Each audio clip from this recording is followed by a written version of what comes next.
Kung papilion mo unsa may inyong pilion, ang kanang daan o bag-o. Papilion mo ron og sinina, unsa may gusto nyo isulob, daan o bag-o. Kusga. Papilion mo balay, unsa man, daan o bag-o. Kusga ba? Papilion mo og sakyanan, daan o bag-o. Papilion mo og asawa, daan o bag-o. Papilion mo og bana, daan o bag-o. Papilion mo og pari, daan o bag-o. Ilas ba yan? Na, generally speaking, ganahan kitag bag-o.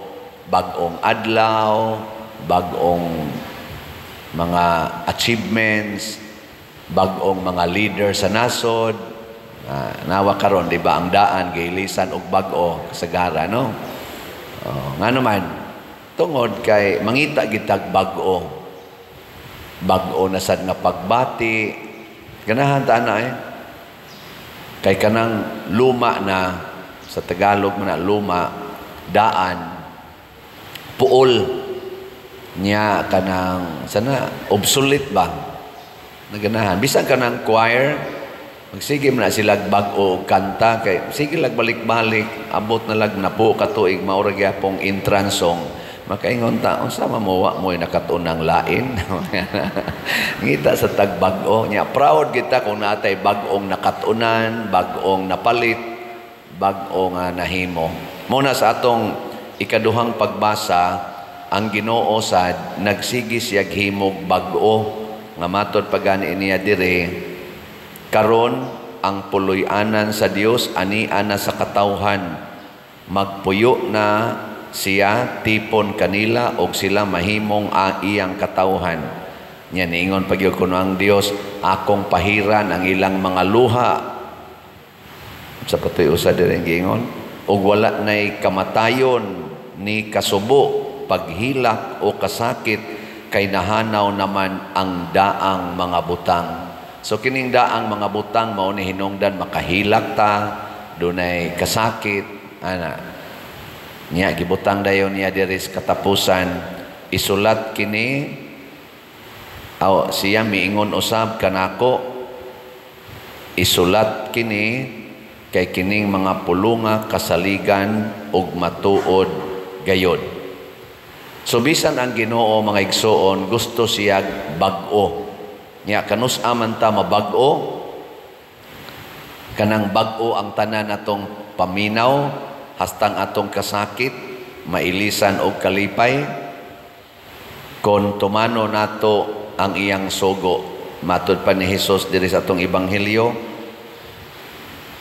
maghatag ako kaninyo bag-ong sugo ug unsa maning sugua paghigugma ay kamo ingon nga ako nahigugma kaninyo.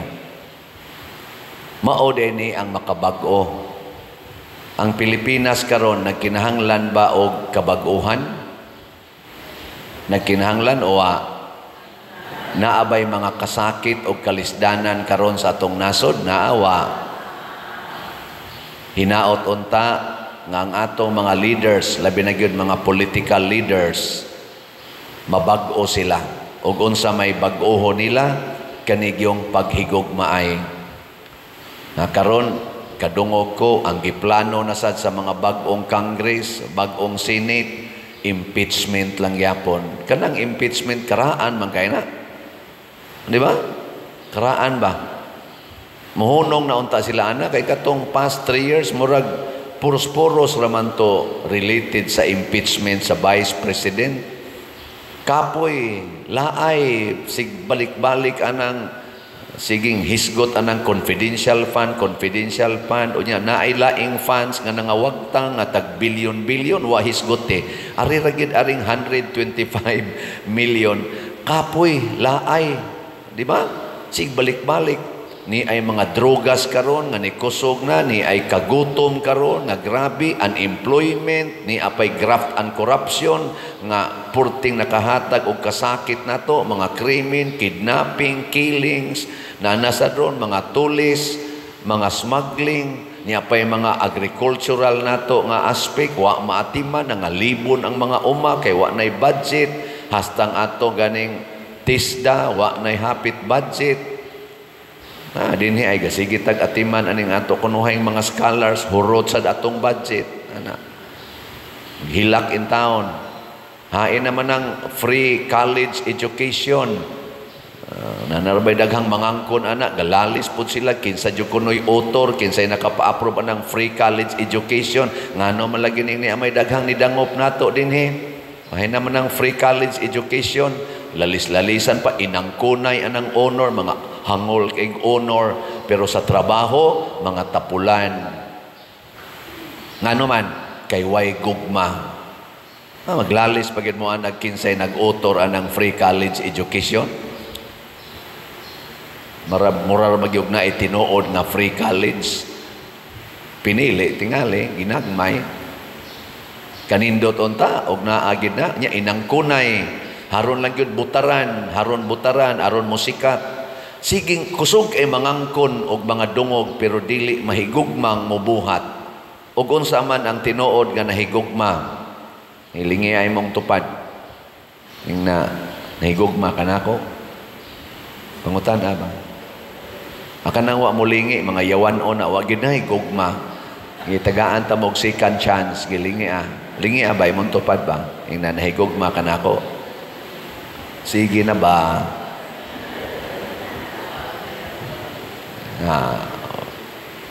Kinsa man ing tinuod nga nahigugma, si Hesus gibudhian ni Judas. Imbis si Hesus mulibak ni Judas, paglakaw ng Judas kay i-report na siya. Unsa may gisulti ni Hesus, karon ang himaya sa anak sa tao gipadayag. Himaya ang iyang gihisgutan. Unsa man ang himaya nga ihatag niya? Gahom, kalipay o kabalaan. Mao nay himaya, ang gahom, ang kalipay o ang kabalaan, ang kusog. Himaya sa Dios. Mao na ingon to, himaya sa Dios didto sa langit, ang gahom, kalipay, kusog, kabalaan sa Dios. Nya ningon si Kristo sa dihang gibudhian na siya, ipadayag na karon ang akong himaya. Nya pinaagi aning akong pagpadayag sa himaya, ako sang gihimaya ang Dios. Pasabot di ay wa mohonong og higugma si Hesus ngadto ni Judas, og niingon si Hesus, karon na gyud ninyo mapamatud-an unsa ka lig-on, unsa ka kaning buhi ang akong gugma sa matag usa ninyo, nga bisan pag inyo kong budhian mosamot ang akong gugma. Og mao nang niingon siya, paghigugma ay sad mo samas akong paghigugma kaninyo. Karon kay nidaog naman, na inidaog sa team Marcos, na inidaog sa team Duterte, na inidaog sa team nilang Leni Robredo, kanang sila sa tong duha. Ato sila hangyoon, humana mang eleksyon, maghigugmaay na. Una ang maghigugmaay ang nidaog. Hala, paghiusa na mo para sa atong nasod, dili kay magsigil lang gyapon contest o kinsay mas maayo nila. Pulos na mo gimatagaag mandate sa atong nasod. Gisugo na mo sa katawhan. Trabaho na mo para sa katawhan, dili para sa inyong kaugalingon. Kana mo'y nahigugma. Nya ang nangapildi, unsaon man sa to? Kamong nangapildi, higugmaa ang nakadaog. Kamo sang nakadaog, higugmaa ang nangapildi. Pag-istorya na mo, natapos na ang laban, apir. Walang personalan, trabaho lang. Para sa nasod, para sa bayan. Ana, haron, mabag-o ang Pilipinas. Hapit na rabasan moabot ang tinguan, basig magsige na sa tagbahaan eh. Unya, way mo angkon o kinsay hinungdan sa baha. Unya, kung naaga ni murag arang-arang, daygos mga tao, mag-ilog og angkon. Ayaw na ana, ang himayaon nato, ang Dios. Diri sa unang pagbasa, naglakaw sila si San Pablo, lain-laing lugar gipanghisgutan, sigig baktas, dili ni dungol nga lugar, lagyo ni ilang gigbaktas og maayo. Unsa may ilang gisangyaw nila si Kristo nga mao ang kaluwasan. Gisangyaw nila ang gugma sa Dios para natong tanan nga niabot dinhi sa San Vicente karon. Way hunong sangyaw, sigig sangyaw. Kinsa ninyo dinhi ang magsigig sangyaw human sa misa nga naapatay slot nga palitonon. Taas ang kamot. Kinsay mo sangyaw ani nga naapay slot nga palitonon, taas ang kamot. Sige na, taas lagi. Ginoo ko, mao day hinungdan nga wa pa gini mahurot atong slot. Kay di man mo musangyaw, unsa man yung isangyaw, unsay numero sa swertres karon nga posible mo daog, unsay mga pagwapa, unsay pa-healthy, unsay pa negosyong bag-o, labaw sa tanan, at itong pagdayong eleksyon, hain rong hinatagay, linya dito, linya, siging tiksanay, di adiri, di imungan, ala, linya, traffic ang daan. Kusog kita musangyaw, isangyaw nga mamalitag slat.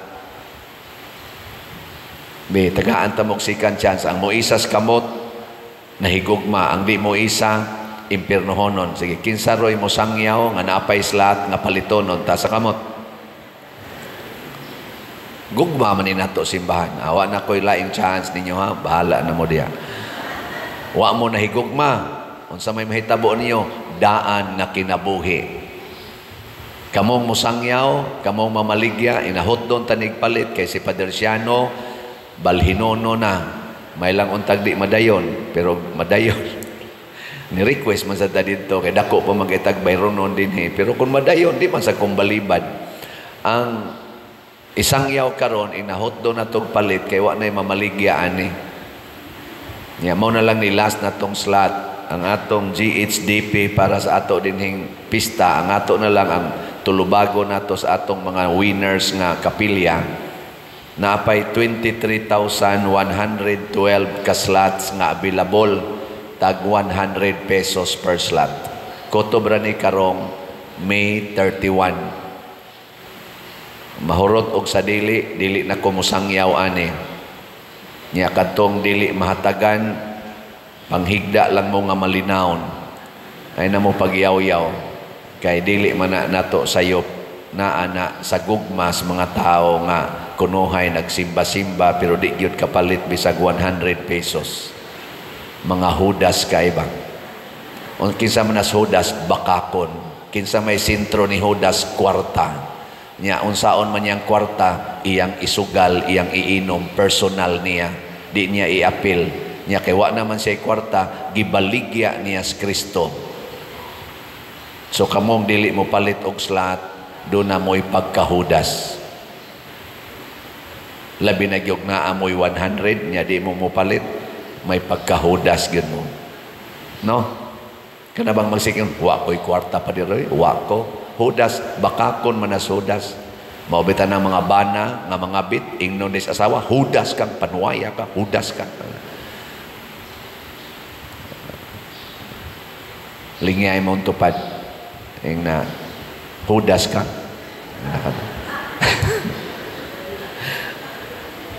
Karong June 2 hangtod sa July 2 mawa ko din sa atong parokya. Posible gyapon mo balik. Pero kung balhinon ko inigbalik na ko, igo na lang ko manghipos. Kay motabok na ko ngadto sunod nga parokya asa ko balhinon. Muna di na ta magkuyog og dugay. Ako lang hangyo hutdalag palit ning slot. Aron naatay banding. Ang atong SBF dag para sa atong kumbinto napay 3,200 kapin, tag 500 pesos. Kana siya og inyo ning paliton padayon ang atong banding kay dili man nimo katapusan, pero di na ta mag-uban isip inyo kung parish priest.